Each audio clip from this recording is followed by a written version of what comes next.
I saw a cartoon the other day about pyramids. It's not really funny, but the joke was simply that instead of thinking that aliens were needed to explain why cultures around the globe chose to build pyramid-shaped structures, maybe it was just because everybody figured out that that particular shape doesn't tip over. It was really easy to build really large buildings that don't fall over if you use that shape.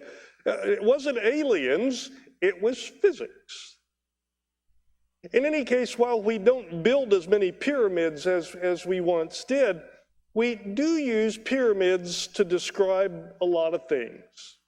Pyramid schemes are bad because as investment vehicles, only the people at the top of the pyramid ever see any money.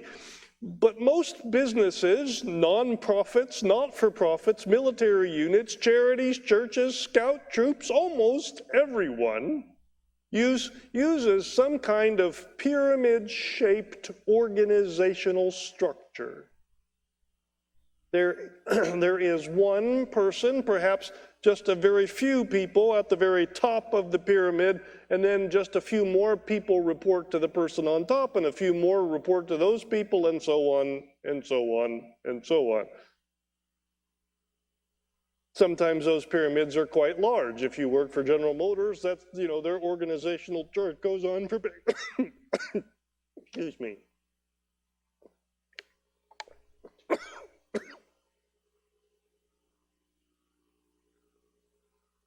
Goes on for pages, and sometimes those charts are quite flat. The Catholic Church, of course, has the Pope at the top, and then cardinals, and archbishops, and bishops, and priests, and I'm probably missing a few layers. Our church is a little shorter. We don't have a pope. We have bishops, district superintendents, pastors, and then, of course, you. That's not exactly all there is, but let's come back to that later before we're finished. Years ago, when I first read The Pilgrim's Progress by John Bunyan, incidentally, if you haven't read it, you should. It's a very old book, but excellent. When I first read Pilgrim's Progress, I encountered a word that I had never seen used before. While its component parts were all familiar, the assembly of those parts was new to me. And the word that I met and have grown to appreciate over the years is under-shepherd. The idea is familiar to any of us with any experience with pyramids and organizational charts. There's a shepherd, and then there are subordinate shepherds that work for the shepherd, and they are, of course, under-shepherds.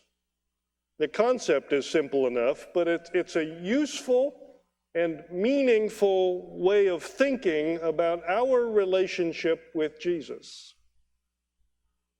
This is, I think, particularly true when we read God's words to the prophet Jeremiah in Jeremiah 23. And God says, "Woe to the shepherds who are destroying and scattering the sheep of my pasture, declares the Lord. Therefore, this is what the Lord, the God of Israel, says to the shepherds who tend my people. Because you have scattered my flock and driven them away and have not bestowed care upon them, I will bestow punishment on you for the evil that you have done, declares the Lord. I myself will gather the remnant of my flock out of all the countries where I have driven them, and I will bring them back to their pasture, where they will be fruitful and increase in number. I will place shepherds over them who will tend them, and they will no longer be afraid or terrified, nor will any be missing, declares the Lord. The days are coming, declares the Lord, when I will raise up for David a righteous branch, a king who will reign wisely and do what is just and right in the land. In his days, Judah will be saved and Israel will live in safety. This is the name by which he will be called, the Lord, our righteous Savior." Obviously, in the time of Jeremiah, Jesus had not yet come. But even so, even as far back as the book of Genesis, God was often referred to as the shepherd of his people. More to the point, the rulers of the nation and the leaders of the church were called to be even known as the shepherds of God's people. And some of those under shepherds were not behaving very, shall we say, shepherdly. The leaders of God's people were scattering and destroying God's sheep, and God was taking it quite personally. Because of their actions, God declares a curse and a punishment upon them for the evil that they had done. God says that he himself will regather a remnant of his flock, and he will find new shepherds who will do what shepherds are called to do. Care for the people under their authority. They will have a spine, will stand up against the enemies and the dangers that face them, and they will protect their flock so that none of them are afraid or go missing.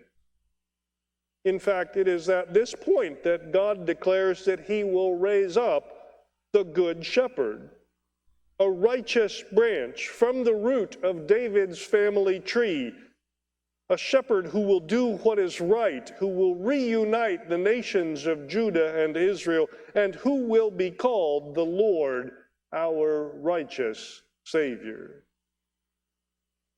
And although it may not seem like it at first, that is the image that we have of Jesus. In his last moments on the cross, although he is dying, the Good Shepherd gives his life for his sheep. In Luke chapter 23, we hear these words. When they came to the place called the Skull, they crucified him there, along with the criminals, one on his right and the other on his left. Jesus said, Father, forgive them, for they do not know what they are doing. And they divided up his clothes by casting lots. The people stood watching, and the rulers even sneered at him. They said, he saved others. Let him save himself if he is God's Messiah, the chosen one. The soldiers also came up and they mocked him. They offered him wine vinegar and said, if you are the king of the Jews, save yourself.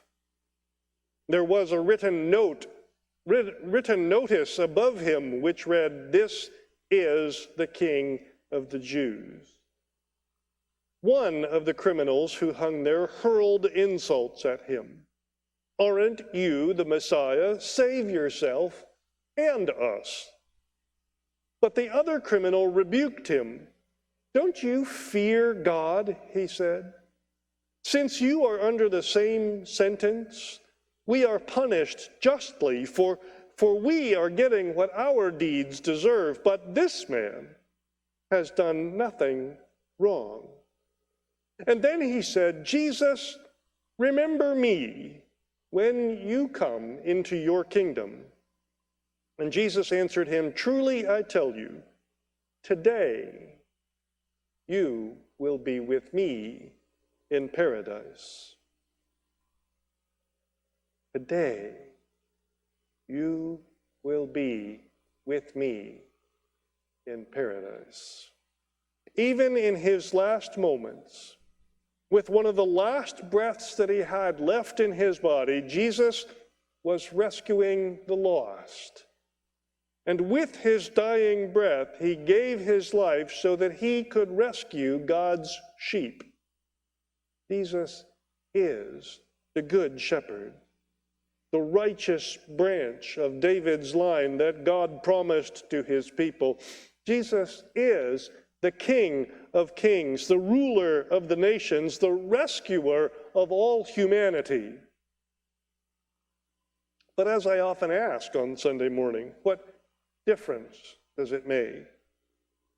How does any of that teach me what I need to know to get through my day today?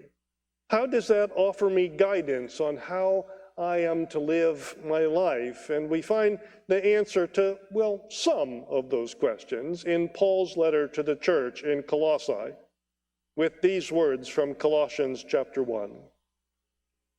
He said, we continually ask God to fill you with the knowledge of his will through all the wisdom and understanding that the Spirit gives, so that you may live a life worthy of the Lord and please him in every way, bearing fruit in every good work, growing in the knowledge of God, being strengthened with all power according to his glorious might, so that you may have great endurance and patience, and giving joyful thanks to the Father who has qualified you to share in the inheritance of his holy people in the kingdom of light. For he has rescued us from the dominion of darkness and brought us into the kingdom of the Son that he loves, in whom we have redemption, the forgiveness of sin.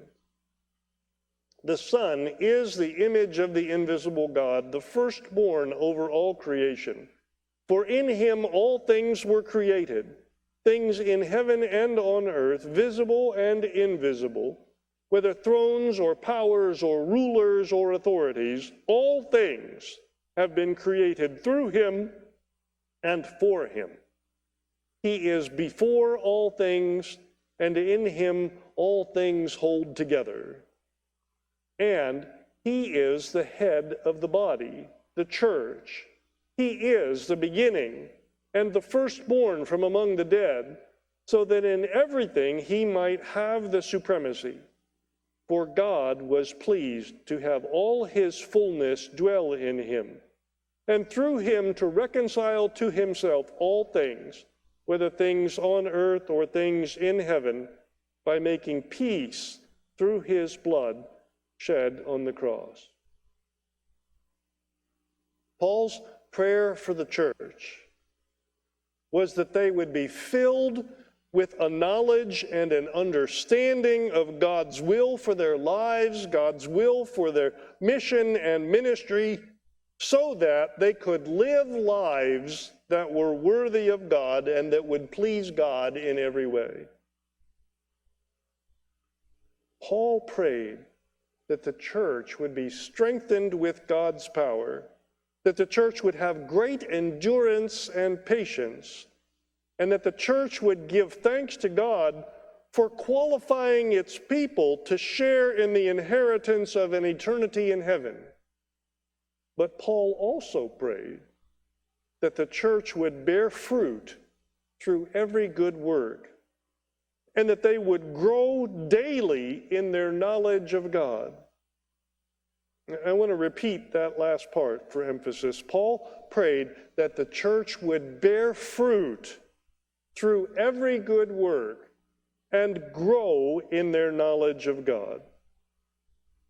And then Paul repeats the resume of Jesus. He reminds everyone that Jesus is the Messiah, that Jesus is the Good Shepherd who rose from the dead and who sits on the throne of God as he seeks to rescue all people, to reconcile all the people who were lost with God, and to make peace throughout all creation.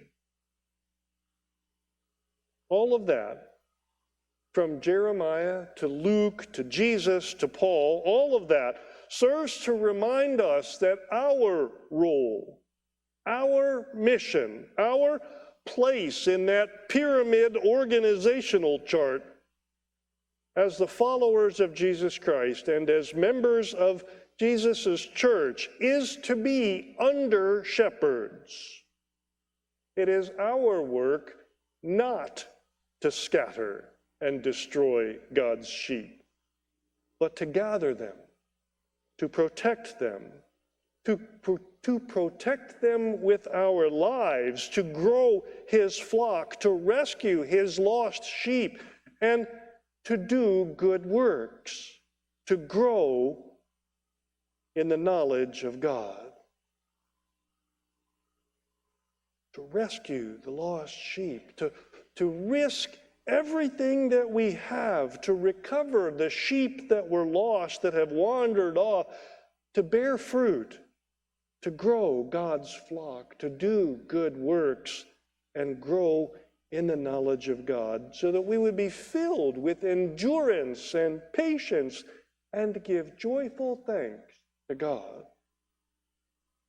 As the Good Shepherd has rescued us, as under-shepherds, let us spend our lives rescuing others, growing and caring for his flock, so that we might live lives that are worthy of God and please him in every way.